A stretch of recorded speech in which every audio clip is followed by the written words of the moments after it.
Hey, what's up, Spooky fam? It is the 5th and final day of Disturbing Horror Movie Week. I hope that you've enjoyed, maybe got a new recommendation, but today we are going to be talking about a director that we've already talked about and that we started the week with, and that is Nicolas Pesce and his movie Piercing, which came out after The Eyes of My Mother. This came out in 2018. And stars Christopher Abbott and Mia Wasikowska, who are two incredible actors.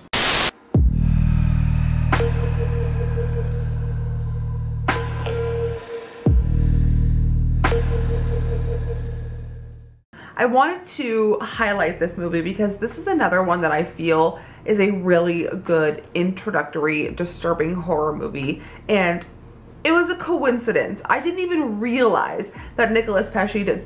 In my head I knew, but on paper I didn't realize that The Eyes of My Mother and Piercing came from the same director. So when I put it in a list, I was like, these are gonna be so good together. And I was like, well, obviously they're good together for a reason. They're by the same director.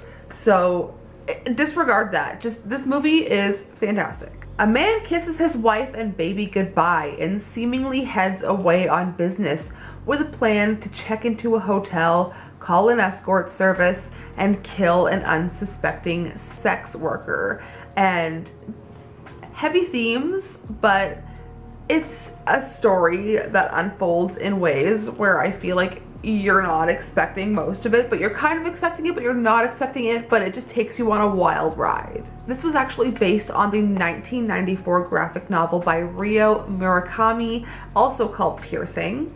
This film reuses pieces of music from soundtracks of the Italian films Camille 2000 from 1969, The Red Queen Kills 7 Times from 1972, Deep Red from 1975, Tentacles from 1977, and Tenebrae from 1982. And I really do think that with the yellow vibes, it just feels like a giallo where you already know the killer is one of the two characters.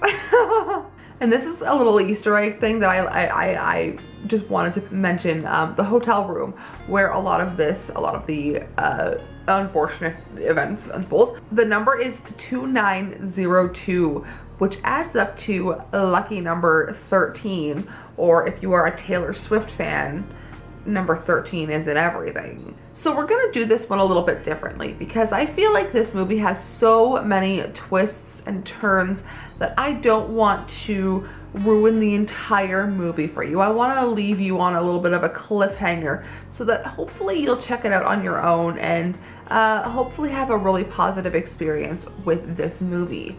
I also felt like this week has been a lot. It's been kind of heavy, a lot of longer videos, so we're just gonna keep this one short and sweet today to wrap up this week. Piercing opens with Reed, or Christopher Abbott, standing over his infant daughter with an ice pick. His wife is sleeping, unaware, across the hall, unaware that he wants to stab his daughter with said ice pick. Later, shockingly, while calming the baby,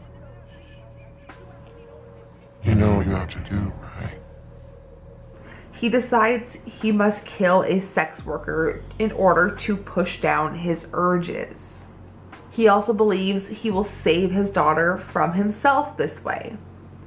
He convinces his wife that he's going on a business trip. However, he intends to rent a hotel room where he hires a sex worker to go through the meticulous plot of killing said sex worker with an ice pick, only to get away with the crime. And this movie, just when you think it's gonna be like okay, we're gonna invite this girl over and we're gonna murder her, no, he starts like suffocating himself with chloroform just to see if this will work and see how long it's gonna take, and he starts enacting this plan on himself, and it just takes a spiral that you don't see coming. And that's where I was really roped in. The rest of the movie is a cat and mouse tale of wits, a story of two people who are unsure but kind of sure of the other's moves. It's stylized and very claustrophobic with shocking scenes, like I said, of self-suffocation, and there is a leg mutilating scene, and there's just so much going on. And it poses simple questions such as, can we eat first? Which, if you watch the film, that question is asked twice in a certain circumstance, and I feel like that'll pique your interest. The story also feels way too real. It feels like it is a real, it could be in a real life setting, it could be in the real world, but it feels so stylized and it feels like it's just a story. It's not real. It's fiction, you know? Like we're just watching the events unfold in another lifetime, if you will. But it just feels it feels like you know these characters. It feels like you know Christopher Abbott, like you know Mia Wasikowska, like you're familiar with these actors. At least I am, and I was. And when you see them in this movie, it feels like it's stripped. Well, I mean, Christopher Abbott does take a lot of experimental roles, I will say, but because my first time seeing him, like I like to mention, was in the show Girls, Lena Dunham's Girls.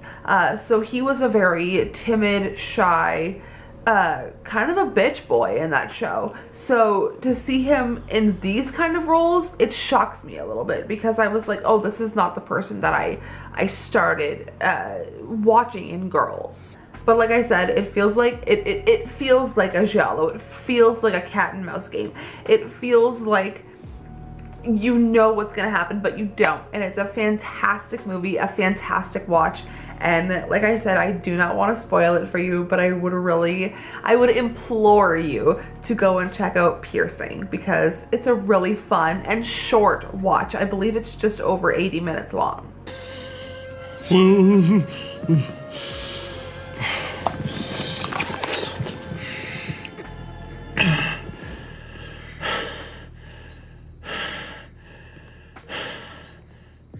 Can we eat first? So that about wraps up Disturbing Horror Movie Week. I hope that you guys enjoyed. Stay tuned for some more movie roulette. Stay tuned for DVD Haul Part 40, which is already filmed, and it's probably going to be a long one. We've got lots coming up. I have some top 10 lists and more. So be prepared, and I will see you guys very soon. Sayonara, Spooky fam.